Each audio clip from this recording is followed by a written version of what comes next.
Au jeu d'échecs, la septième rangée est très importante. Alors pour les blancs, c'est la septième, pour les noirs, c'est la deuxième. Car si les tours et la dame arrivent à pénétrer sur cette rangée, elles pourront attaquer toutes les pièces noires, dont le roi. Donc dans cet exercice, nous avons les deux tours qui sont doublées, c'est-à-dire qu'elles sont sur la même ligne, sur la septième rangée. On voit que le roi est bloqué. Il suffit de faire échec pour faire échec et mat, puisque la tour bloque le roi. Les deux tours blanches sont sur la septième rangée. Et nous allons faire des échecs. On voit bien la puissance des deux tours qui peuvent attaquer de nombreuses pièces puisqu'elles se protègent l'une l'autre. Échec et mat. Cette fois, le roi a 3 cases pour se déplacer. Comme les tours ne sont que 2, elles ne pourront pas faire échec et mat toutes seules. Donc le pion va les aider. Échec. Si le roi vient en F8, on fait échec et mat. Donc échec. S'il va en H8, on continue les échecs.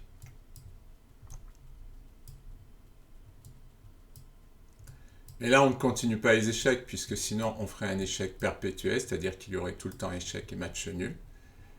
Mais il faut bien regarder et s'apercevoir que le pion protège la tour, ce qui permet à l'autre tour de faire échec et de faire échec et mat. C'est le mat de l'escalier, puisque les deux tours travaillent ensemble, l'une bloque et l'autre fait échec. Les pions noirs bloquent le roi blanc. Et même le pion blanc participe à l'attaque, bien involontairement. Toutes les cases sont bloquées, il ne reste plus qu'à faire échec avec nos deux tours. Le roi attaque la tour, mais elle est protégée par l'autre. Et on a beau essayer de se sortir, le roi est prisonnier, comme dans une cage, entouré par les deux tours et les pions noirs. La tour n'est pas sur la septième rangée, donc le premier réflexe, c'est de jouer tour échec. Et là, on s'aperçoit bien que la tour va être très puissante. Si le roi vient en G8, nous prenons le fou et nous faisons échec et mat avec la tour et la dame. S'il vient en F8, échec et mat. Autre possibilité, venir en H8. Et là, même pas la peine de manger le fou, puisque nous faisons échec et mat.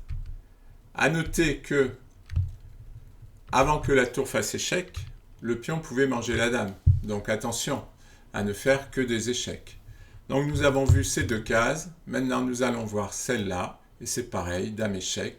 Si le fou s'interpose, échec et mat. Et si le roi essaie de s'enfuir, toujours le mat protégé, la tour protège la dame. Le mat est imparable. On voit bien comme la tour et la dame collaborent bien et sont très puissants quand les deux pièces travaillent à deux. Pareil, le roi est exposé. La tour rentre sur la septième rangée. Notons que la tour menace la dame, mais il y a échec, donc il doit se défendre. Et maintenant, il faut aller chercher un échec qui n'est pas facile. C'est dame B2 échec. La tour bloque le roi. Il est obligé d'interposer la tour. Et nous faisons échec et mat. Les deux tours sont sur la septième rangée. Elles sont très puissantes. Mais à L2, elles ne pourront pas faire échec et mat. Elles ne pourraient faire qu'un échec perpétuel. Donc le cavalier va devoir participer à l'attaque. On dit souvent qu'il faut 3 pièces pour faire échec et mat. Tour échec. Si le roi vient en F8, c'est à ce moment-là qu'on peut faire entrer le cavalier dans l'attaque en faisant échec. Le roi s'enfuit et on fait échec et mat. Puisque le cavalier bloque les cases de fuite.